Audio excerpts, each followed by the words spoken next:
अंदर खुशी है। सभी लोगों को बहुत बहुत बधाई। और अब दिल्ली के मुख्यमंत्री बाहर आ रहे हैं। अभी सभी लोगों के अंदर खुशी का माहौल है और इसने एक संदेश दिया है पूरे दिल्ली और पूरे देश को, तानाशाही कितना भी मजबूत है उसे एक दिन हारना पड़ता है। इससे बड़ा पाप लोकतंत्र के इतिहास में नहीं हुआ। आज ऑनरेबल सुप्रीम कोर्ट को हम नमन करते हैं, उनको सलाम करते हैं, उनका धन्यवाद करते हैं। हम इस देश के संविधान का धन्यवाद करते हैं, बाबा साहब का धन्यवाद करते हैं, जिनके बदौलत आज सच्चाई की जीत हुई है। और ये खाली सच्चाई की जीत की बात नहीं है, झूठ भी एक्सपोज हुआ है। जिस तरह से आज ऑनरेबल सुप्रीम कोर्ट में ऑब्जर्वेशन दी गई, कहा गया कि केजरीवाल जी को ईडी की रिहाई से रोकने के लिए सीबीआई का पूरा गिरफ्तारी का मामला रचा गया।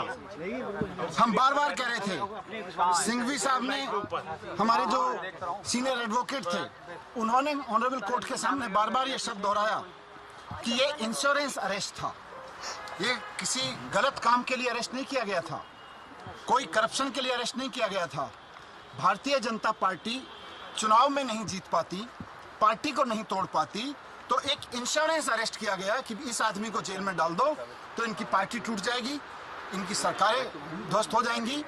लेकिन मैं बाबा साहब को और संविधान को याद करते हुए, धन्यवाद करते हुए, ऑनरेबल सुप्रीम कोर्ट को धन्यवाद करते हुए, सिंघवी साहब का धन्यवाद करते हुए, आम आदमी पार्टी के एक एक कार्यकर्ता, एक एक लीडर, पार्षद, एमएलए, एमपी, सबको भी बधाई देना चाहता हूं, धन्यवाद देना चाहता हूं कि ऐसे संकट के समय में जब भारतीय जनता पार्टी अपनी पूरी ताकत के साथ, अपने पूरे कुचक्रों के साथ उनको कुचलने की कोशिश कर रही थी, वो टूटे नहीं, हटे नहीं, झुके नहीं, सच्चाई के साथ लड़े रहे। सच्चाई की जीत हुई है, हम बहुत खुश हैं। आने वाले समय में इससे और सच्चाई के लिए लड़ने वालों को ताकत मिलेगी। बात सिर्फ केजरीवाल जी की नहीं है, जो भी आदमी सच्चाई के लिए लड़ रहा है उसको ताकत मिलेगी। सर, आपकी पहली प्रतिक्रिया, 5 महीने बाद सीएम अरविंद केजरीवाल आखिरकार बाहर आ गए। झुकते हैं तानाशाह, झुकाने वाला चाहिए। अरविंद केजरीवाल ने देश के तानाशाह को झुकाने का काम किया। एक्साइज केस में कहीं कुछ नहीं मिला, किसी भी व्यक्ति के खिलाफ कुछ नहीं मिला। एक झूठ का पहाड़ खड़ा करके भारतीय जनता पार्टी ने, मोदी सरकार ने ईडी सीबीआई का इस्तेमाल करके आम आदमी पार्टी को खत्म करने की कोशिश की, अरविंद केजरीवाल को खत्म करने की कोशिश की।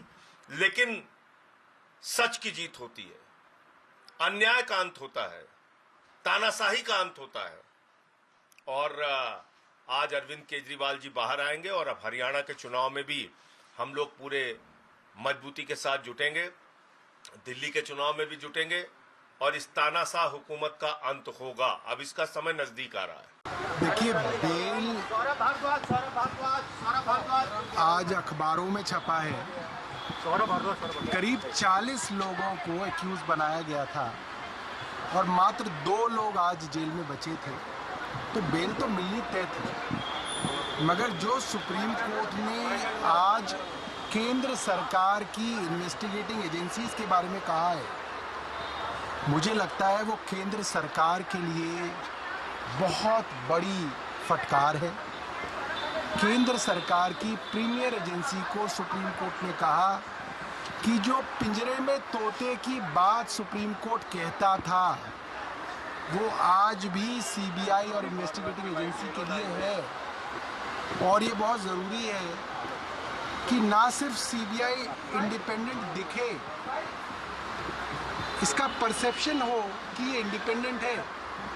यानी कि कोर्ट ने कहा कि जिस बदमाशी से, छल कपट से सीबीआई ने देखा कि क्योंकि अरविंद केजरीवाल जी को बेल निचली अदालत ने दे दी, रेगुलर बेल दे दी, तो भाग के 22 महीने तक जिसको गिरफ्तार नहीं किया उसको जाके झपट के गिरफ्तार किया। ये सुप्रीम कोर्ट ने कहा। सुप्रीम कोर्ट ने कह दिया कि पूरी की पूरी केंद्र सरकार की इन्वेस्टिगेटिंग एजेंसी अरविंद केजरीवाल को जेल में रखने के लिए ये सारे षड्यंत्र कर रही थी। ये बात सुप्रीम कोर्ट की बेंच कह रही है। सुप्रीम कोर्ट की बेंच ने यहाँ तक कह दिया कि क्यों मुख्यमंत्री के ऊपर ये कंडीशंस लगाई गई हैं कि वो सचिवालय नहीं जा सकते, फाइलें साइन नहीं कर सकते, मेरी समझ के बाहर है। मगर क्योंकि दूसरी बेंच ने ये कंडीशंस लगाई हैं, इसलिए इसके ऊपर हम ज़्यादा टिप्पणी नहीं करना चाहते हैं।